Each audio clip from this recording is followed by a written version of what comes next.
Capítulo 5 Zacarias e Jesus. A confusão se estabelecia entre as pessoas aflitas que, carregando suas desgraças individuais ou ajudando outros a carregá-las, acercavam-se de Jesus, sempre buscando algo que as aliviasse. A Palestina era um local de fértil manifestação religiosa, sobretudo por causa da tradição judaica, fiel à condição de herdeira do patrimônio espiritual de Abraão, na crença monoteísta, que era uma exclusividade naquele período de muitos deuses por todos os lados. A tradição religiosa detinha inúmeras demonstrações miraculosas de poder que enchiam o imaginário do povo e auxiliavam as autoridades dirigentes da raça a exercerem o seu mando sempre com base nos livros sagrados da lei. Ali estavam grafadas as epopeias dos ancestrais que se submeteram cegamente às exigências e ordens sobrenaturais e houveram conquistado as benesses almejadas com a terra prometida. Lembravam-se de cultuar a libertação do cativeiro no Egito, de onde foram retirados pelos poderes sobrenaturais, a começar pelas pragas que Moisés invocara sobre o país dominador, a fim de amolecer o coração do faraó déspota que os retinha. O caminho em direção ao desconhecido, orientado pela luminosa estrela que lhes apontava o rumo no horizonte. O Mar Vermelho, vencido pela intervenção superior, e que se vira aberto para a passagem do povo, antes de ser dizimado pelas forças militares do faraó arrependido. O maná que caiu do céu para alimentar as pessoas em pleno deserto, a água saída da pedra e etc. As forças poderosas que estavam sempre demonstrando a sua capacidade de encantar o povo pelo sobrenatural faziam parte da personalidade religiosa da raça hebreia. Por isso, não era novidade que alguém se apresentasse com alguns poderes que encantassem os demais, se bem que já há muito tempo não houvesse entre os judeus algum que representasse com grandeza e brilho as forças invisíveis. Na maior parte das vezes, o que se podia observar eram pequenos feitos, muito próximos da magia ou do encantamento ilusório, ou ainda pessoas inescrupulosas desejando enganar a boa-fé ou o desespero de outros sofredores em busca de vantagens materiais. Povo acostumado às práticas do comércio e extremamente apegado aos trâmites materiais das riquezas, a sua relação com o divino estava sempre a serviço de sua prosperidade imediata e tinha aí, muitas vezes, o único objetivo. Assim, a religião pura e venerável que paira acima das conveniências pessoais estava prejudicada nos sentimentos da maioria que a ela se endereçava, tão somente para conseguir vantagens ou posições.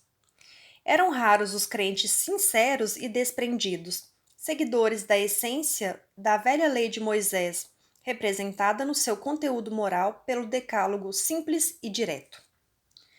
No emaranhado de ritos e tradições, os sacerdotes judeus e os representantes das castas mais elevadas do povo tratavam de se defender com a invocação de passagens dos livros mosaicos, de onde retiravam todo tipo de justificativa para corromper princípios elevados, para distorcer deveres morais e para fazer do formalismo estéril a principal causa da religião, graças à qual poderiam continuar defendendo seus interesses materiais. A ritualística sobrepujara a simplicidade do contato com a divindade. Pela ação solerte dos intérpretes, o povo ia sendo guiado por criaturas mesquinhas e sem elevação de caráter. Tudo era motivo de ganho e de troca, e para isso os textos eram consultados, espancados, exprimidos, torcidos e retorcidos, até que atingissem o estado que desejavam os interessados em obter vantagens ou justificar suas atitudes. O povo sentia tal estado de coisa, ainda que não ousasse se manifestar contra as autoridades que o dirigiam. Eis que temia ser considerado infiel e banido ou morto pelos asseclas dos administradores da fé. Por isso a presença de Jesus no meio das pessoas humildes era tão acolhida e admirada, já que o Divino Mestre vinha trazendo uma forma muito diferente de relacionamento com Deus. Sua palavra doce e sensata pareceu orvalho novo na face empoeirada dos desesperados, sempre explorados pelos outros religiosos, que não lhes ofereciam nada como consolo, e que ainda por cima lhes exigiam valores e bens que não detinham, como condição para realizarem alguma intercessão em seu favor. Com Jesus era diferente. Amor flamejante no seio da escuridão do egoísmo farisaico, sua luz falava no discurso sem palavras de sua bondade. Não era Jesus que lutara tanto para impor-se. Era a maldade dos religiosos que contrastava tanto com a sua bondade que nessa comparação aparecia com maior fulgor. E o espírito simples do povo, esquecido, sabia identificar essa diferença como a mais novel criança sabe identificar entre o azedo do vinagre e o doce do mel, sem conhecer-lhes a química intrínseca. Por isso, o nome de Jesus já se houvera espalhado por muitos lugares e ganhado várias regiões, de onde acorriam desesperados para buscar-lhe a ajuda, a cura, a orientação. Rodeado de homens simples e quase absolutamente desguarnecidos de cultura ou preparo intelectual, o seu ministério era transparente e totalmente voltado para os derrotados do mundo. Contrastando com o império que governava a região distante da Judéia, o celeste mandatário não tinha suntuosidade alguma, nem qualquer aparato exterior que viesse a impressionar a visão dos que o seguiam. Não queria iludir as almas fracas que se impressionam com coisas que brilham ou amedrontam pela grandeza material. Tibério encastelara-se no paraíso físico da natureza exuberante da costa Amalfatina, em Capri, onde erguera sua Vila Jovis, verdadeira preciosidade arquitetônica para aqueles tempos e de onde dirigia as nações distantes pela força de seus exércitos. Jesus não tinha casa fixa, e, se pode dizer possuir alguma coisa, era a multidão dos coxos e lacrimosos que o buscava. Seus ajudantes eram dos mais despreparados e seus decretos administrativos eram lições de renúncia e devotamento aos desesperados, que buscava elevar a condição de filhos de Deus, da qual haviam se desacreditado por não confiarem mais em si próprios. E no meio da multidão que seguia seus passos, entre outros, Zacarias se encontrava, desejando estar entre os mais próximos ao divino amigo.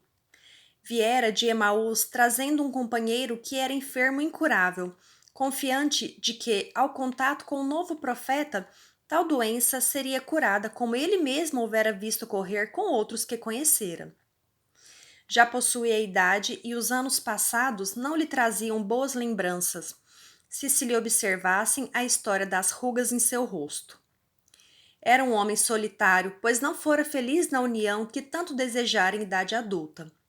Sua esposa, muito jovem e imatura para as elevadas funções do matrimônio, fora flagrada por terceiros em prevaricações inexplicável, e conquanto lhe permitisse a lei de Moisés o apedrejamento da infiel, o coração generoso de Zacarias, despedaçado, no ato vilipendiado de que era vítima, deu à mulher a liberdade para que seguisse seu caminho junto daquele que escolhera para substituí-lo.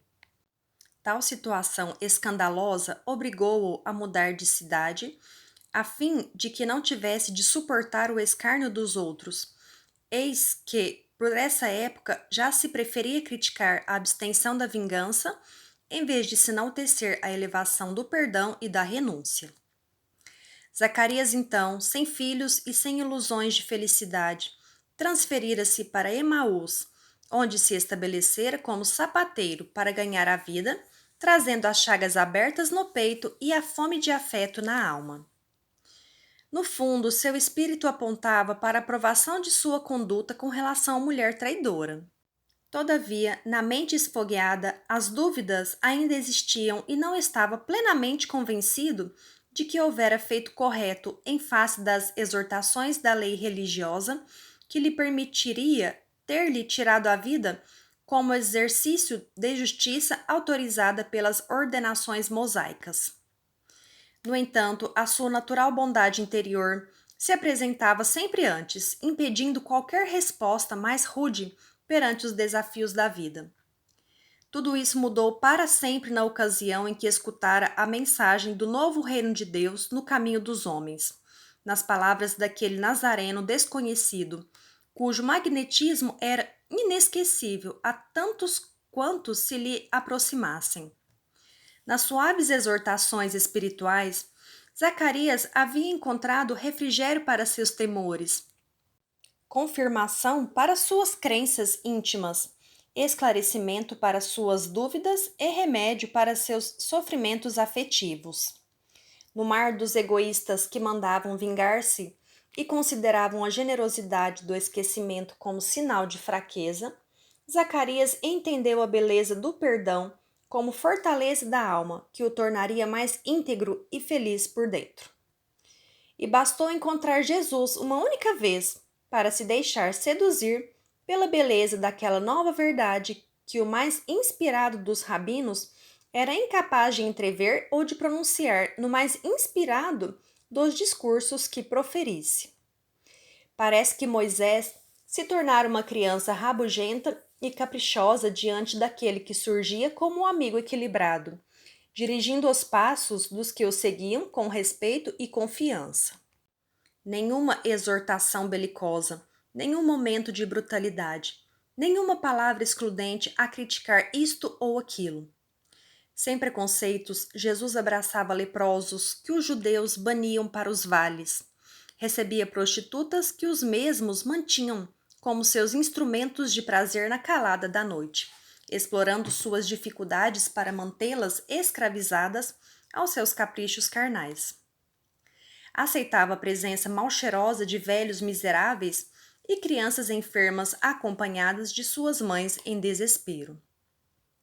Zacarias o conhecia no início do ministério de amor, apenas alguns meses depois de ter convocado os 12 seguidores, e se lastimava muito de não ter podido estar entre aqueles a quem o Senhor houvera chamado diretamente. No entanto, empreendia qualquer caminhada para poder seguir o Mestre onde ele se encontrasse. Levando seu amigo enfermo até a presença do profeta da esperança, conseguiu que o mesmo fosse entrevisto pelo olhar manso e tivesse recuperada a saúde, o que lhe valeu como derradeiro sinal de superioridade daquela nova doutrina em face dos velhos e carcomidos textos mosaicos. Tão logo regressou a Emaús com o amigo maravilhado ante a cura miraculosa, Zacarias deliberou fechar a sapataria e seguir os passos do Galileu por onde ele fosse, ainda que não tivesse sido escolhido para estar entre os 12 mais íntimos. Era preciso ter muita coragem para abdicar de todo o mundo pessoal que houvera conquistado e sair em viagem ao lado do Messias esperado, por simples vontade de aprender e ser melhor.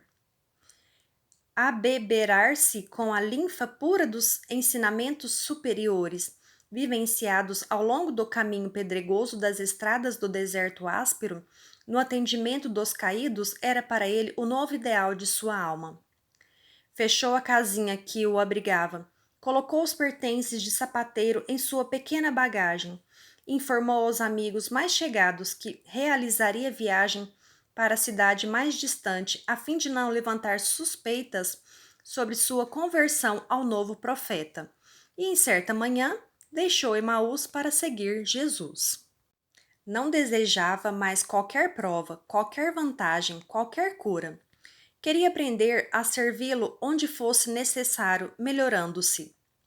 E desde esse dia, Zacarias passou a ser mais um no meio da multidão que estava sempre onde Jesus estava.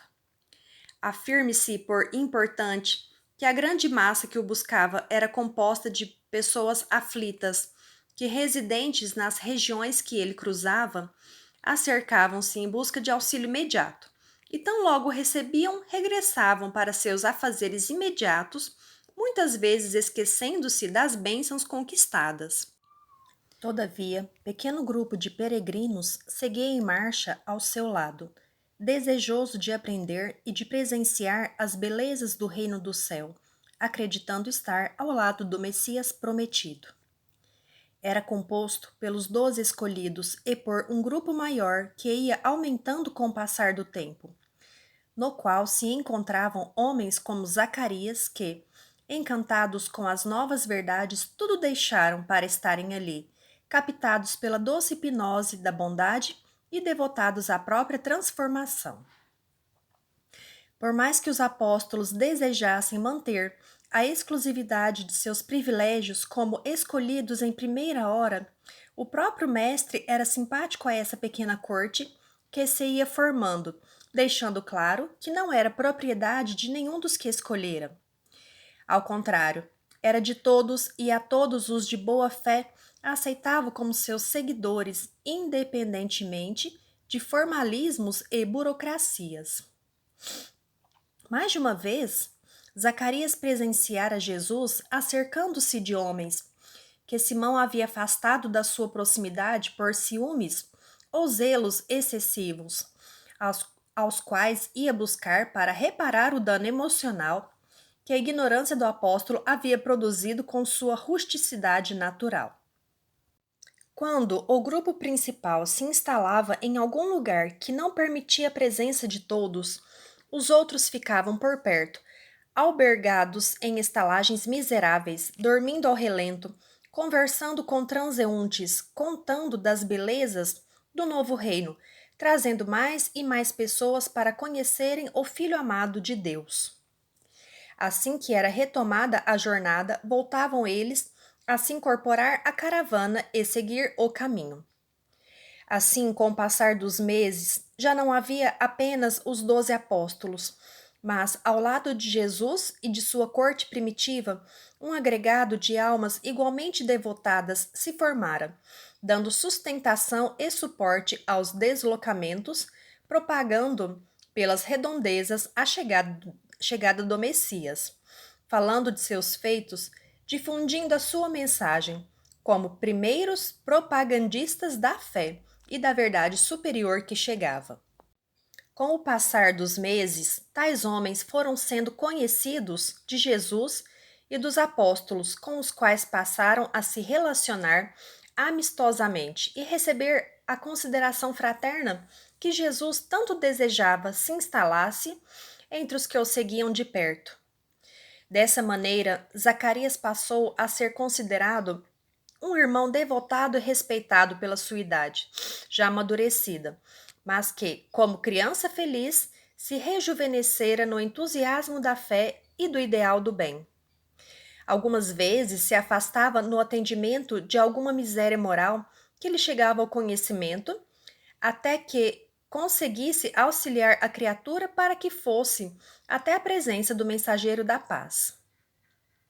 Nas reuniões mais íntimas, recebeu o direito de dirigir perguntas ao mestre em busca de orientações e conselhos, sempre que primeiro solicitasse dos apóstolos a autorização para usar a palavra. E desta maneira, o coração de Zacarias foi sendo modificado para que mesmo as cicatrizes morais dos sofrimentos do passado fossem desaparecendo por completo, tornando-o um pequeno farol na escuridão do desespero para beneficiar muito os que sofriam. Os meses passaram e Zacarias era outra pessoa. Trabalhava como sapateiro ambulante quando necessitava ou o tempo lhe permitia, e dos seus modestos ganhos retirava os recursos mínimos para si e entregava a maior parte para o grupo de idealistas que seguiam o mestre, a fim de que pudessem ter como comprar o pão ou a migalha que os sustentaria e auxiliaria a minimizar a dor de muitos miseráveis. Mesmo assim, suportar a escassez e a fome, muitas vezes na renúncia silenciosa, para que alguém mais desesperado pudesse alimentar-se. Todos os seus gestos de devotamento eram feitos no mais absoluto anonimato, para que não aparecessem com o exercício de virtude ou de prosápia. Os meses se passaram e o ano de 32 chegara com as esperanças aumentadas no coração daqueles homens, que se maravilhavam mais a cada dia na caminhada da evolução de seus espíritos.